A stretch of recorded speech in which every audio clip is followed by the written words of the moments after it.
Olá, seja muito bem-vindo!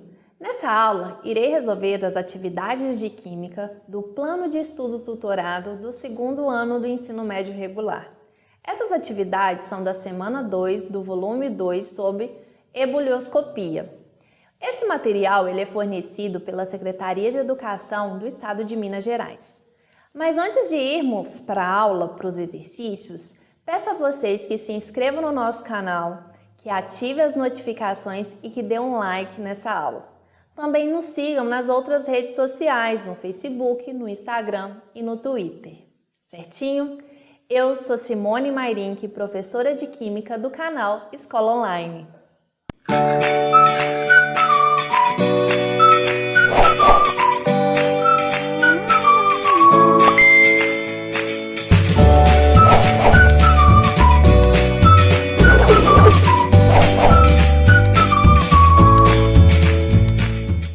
Então vamos lá, pessoal. Na semana 1, nós vimos a definição de pressão de vapor e da tonoscopia, que é um efeito coligativo que, quando colocamos um soluto não volátil em um solvente, ocorre o abaixamento da pressão de vapor. Nessa aula, nós iremos ver a ebulioscopia, que também é um efeito coligativo em soluções quando é acrescentado um soluto não volátil. E o que é a ebulioscopia? Nada mais é que a elevação da temperatura de ebulição de um líquido quando a ele se adiciona um soluto não volátil. Então, toda solução que tiver um soluto não volátil, a sua temperatura de ebulição sempre será maior do que do líquido puro, certinho? Então, vamos ver isso graficamente. Então, nós temos aqui um gráfico em que essa curva aqui é a curva que representa a pressão de vapor da água. Então, nesse eixo nós temos a pressão de vapor da água e nesse aqui a temperatura. Então, à medida que a temperatura vai subindo, a nossa pressão de vapor da água também sobe. Nós temos aqui agora uma curva de uma solução aquosa, onde o solvente é a água e nós temos um soluto não volátil nessa solução. Um exemplo, nós podemos ter açúcar, a sacarose solubilizada em água. E aqui é a curva que representa essa pressão de vapor dessa solução. Então, a gente sabe que a temperatura de ebulição da água é quando a pressão de vapor da água se iguala à pressão atmosférica. Então, avaliando essa situação, na pressão atmosférica de 1 atm, nós sabemos que a água ela apresenta a temperatura de ebulição de 100 graus Celsius. Então, o mesmo ocorre com a solução. A temperatura de ebulição de uma solução será aquela temperatura que a pressão de vapor da solução igualará com a pressão atmosférica. Então, a gente verifica aqui, que na pressão de 1 atm, a temperatura de ebulição dessa solução, ela é superior, ela é maior. Por que a temperatura de uma solução, a temperatura de ebulição de uma solução sempre será maior? Porque quando nós temos aqui na solução, o soluto, ele interage com o solvente. E aí, essa interação dificulta o solvente, o líquido, se evaporar. Então, para que uma solução entre em ebulição, como a gente falou mais anteriormente, sua pressão de vapor ela deve igualar a pressão atmosférica local. E aqui a gente vê uma variação de temperatura. Essa variação de temperatura do solvente puro para a temperatura de ebulição da solução sempre vai ser positiva. Por quê? Porque a temperatura de ebulição de uma solução sempre vai ser maior do que a temperatura de ebulição de um solvente. Certo? Então, essa era a definição importante que precisamos relembrar antes de ir para as atividades. Vamos às atividades? Atividade 1. Quando se aquece uma solução de água e cloreto de sódio, Então, vamos aqui, ó. Quem que é a água? O solvente. Cloreto de sódio, também conhecido popularmente como sal de cozinha, é o nosso soluto não volátil. Então, nós temos aqui uma solução. Observa-se que o ponto de ebulição se eleva à medida que a mistura é aquecida. Essa elevação de temperatura de ebulição deve-se porque, gente, nós temos esse aumento de temperatura de ebulição? Porque é uma solução com um soluto não volátil. Então, alternativa A. Essa elevação de temperatura de ebulição se deve à diminuição da energia cinética das moléculas.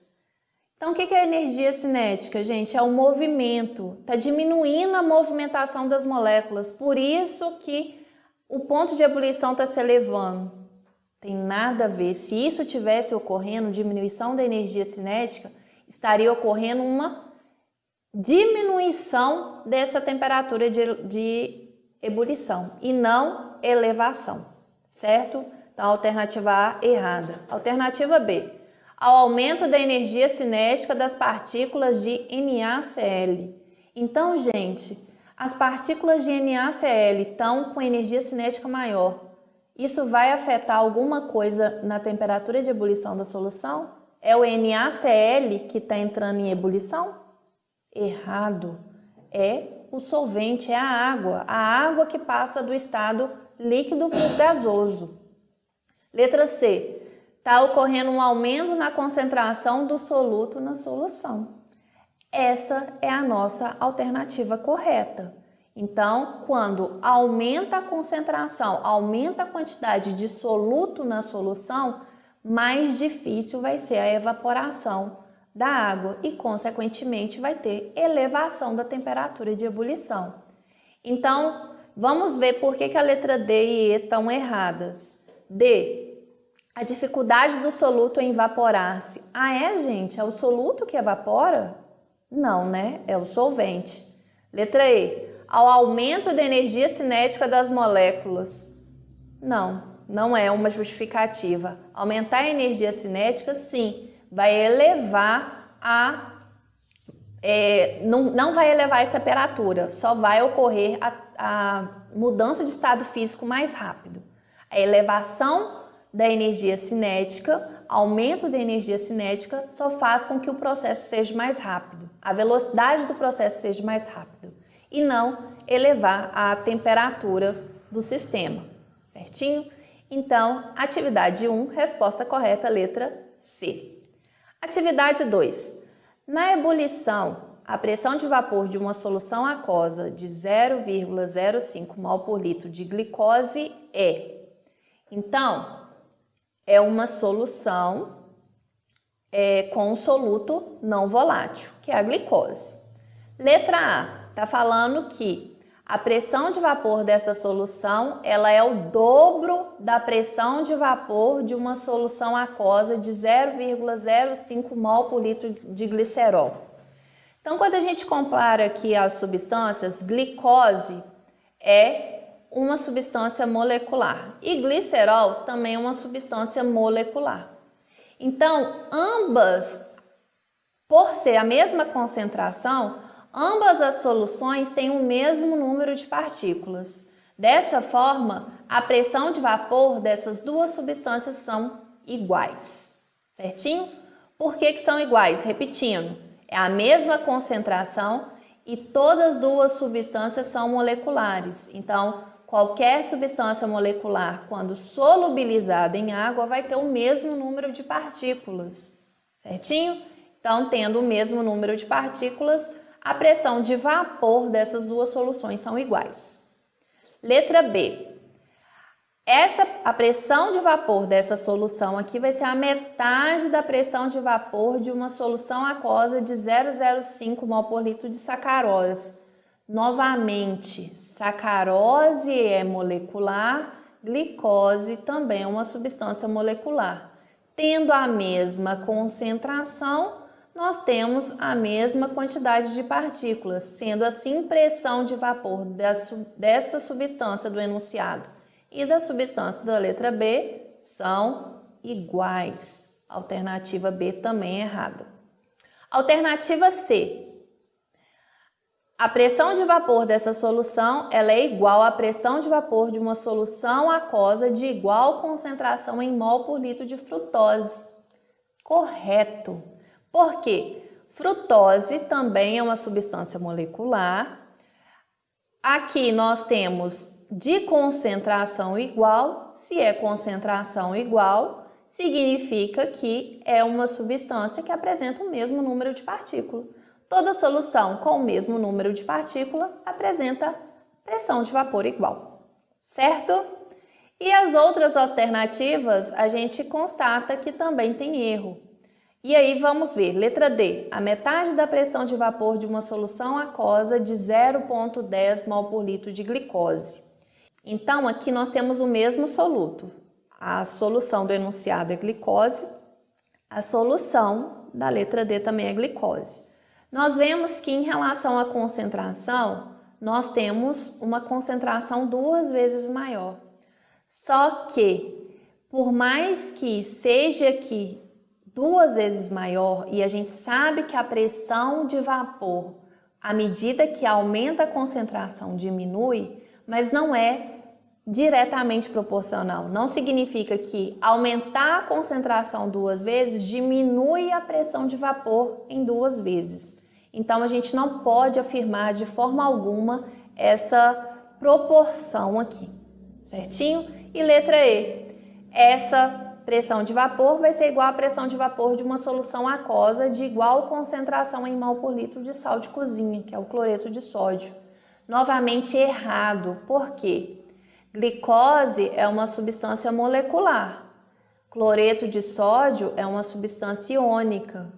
Se é igual concentração, aqui uma substância iônica, quando em contato com a água, vai sofrer o processo de dissociação. Então, NaCl vai formar as partículas Na+ e Cl-. Então, não, gente, a pressão de vapor aqui dessa solução ela vai ser inferior, vai ser menor do que a pressão de vapor dessa solução, pelo fato dessa solução conter o maior número de partículas. Então, atividade 2, resposta correta, letra C. Atividade 3. 2 recipientes iguais contêm líquidos em contínua ebulição. O recipiente 1 tem água pura e o recipiente 2 tem água do mar. O gráfico que melhor representa a variação das temperaturas dos líquidos em função do tempo é. Então, gente, recipiente 1 é água pura, é uma substância pura, o solvente puro. Agora, no recipiente 2, nós temos água do mar. Nós sabemos que a água do mar é uma solução. Nós temos sais solubilizados nessa água. Então, nós temos soluto não volátil. Então, qual que vai ser o comportamento da ebulição? A temperatura de ebulição de uma substância pura é constante. Agora, a gente sabe que a temperatura de ebulição de uma solução ela é variável, ela aumenta, certo? Então, o gráfico da letra A, nós temos as 2 temperaturas constantes. Errado.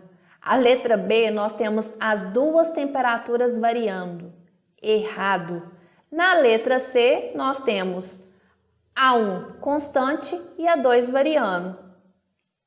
Essa pode ser a alternativa correta. Então, vamos aos demais. Na letra D, as 2 temperaturas estão constantes. Errado. Na letra E, a 1 está constante e a 2 está variando. Também pode ser alternativa. Então, a gente eliminou A, B e D. Ficamos em dúvida entre C e E. Só que a gente trabalha toda vez que nós temos um soluto não volátil em um solvente, a temperatura de ebulição dessa solução sempre será maior do que a temperatura de ebulição do solvente puro. Então, por isso, a letra E não pode ser. Aqui você verifica que a temperatura de ebulição no início do processo ela está sendo menor do que a temperatura de ebulição do líquido puro. Por isso que a alternativa correta é a letra C. Certinho? Atividade 4. Foi observado que o cozimento de meio quilo de batatas em 1 litro de água é mais rápido se adicionarmos 200 gramas de sal à água do cozimento. Considere as seguintes possíveis explicações para o fato. Primeira explicação. A adição de sal provoca um aumento na temperatura de ebulição da água. Essa alternativa, ela está correta, porque a gente sabe que toda vez que colocamos um soluto não volátil em um solvente, ocorre a elevação da temperatura. Certinho? 2. A adição de sal provoca um aumento da pressão de vapor. Errado. A gente sabe que toda vez que colocamos um soluto não volátil em uma solução, ocorre uma diminuição da pressão de vapor. E o sal adicionado não altera a temperatura da ebulição, mas reage com o amido das batatas. Completamente errado. A gente sabe que toda vez que coloca um soluto não volátil numa solução, ocorre a elevação da temperatura de ebulição. E a segunda parte também está completamente errado. O sal não reage com o amido da batata, tá bom? Então, nós temos como única alternativa correta a primeira, a 1. Resposta da atividade 4, letra A. Última atividade, atividade 5. Apresenta maior ponto de ebulição ao nível do mar a solução. Então, vai apresentar a maior temperatura de ebulição aquela solução que tiver a maior concentração. Então, dentre as alternativas aí, nós temos as duas de maior concentração, D e E, todas duas com 1,5 molar. Esse molar, M maiúsculo, significa concentração mol por litro, tá bem? Só que aí nós vemos que letra D é uma solução de ureia, ureia é uma substância molecular e aqui nós temos uma solução de cloreto de sódio. Cloreto de sódio é uma substância iônica. Então, a gente sabe que quanto maior a temperatura de ebulição, quando nós tivermos a maior concentração, quanto maior for o número de partículas, maior vai ser a elevação da temperatura de ebulição. A ureia, como eu disse, é uma substância molecular. Quando em água, vai ocorrer apenas o processo de solubilização. A mesma quantidade de partículas de ureia no início vai ser a mesma quantidade de partículas de ureia após a solubilização. Já o cloreto de sódio, quando em água, vai formar duas partículas, o Na+ e o Cl-.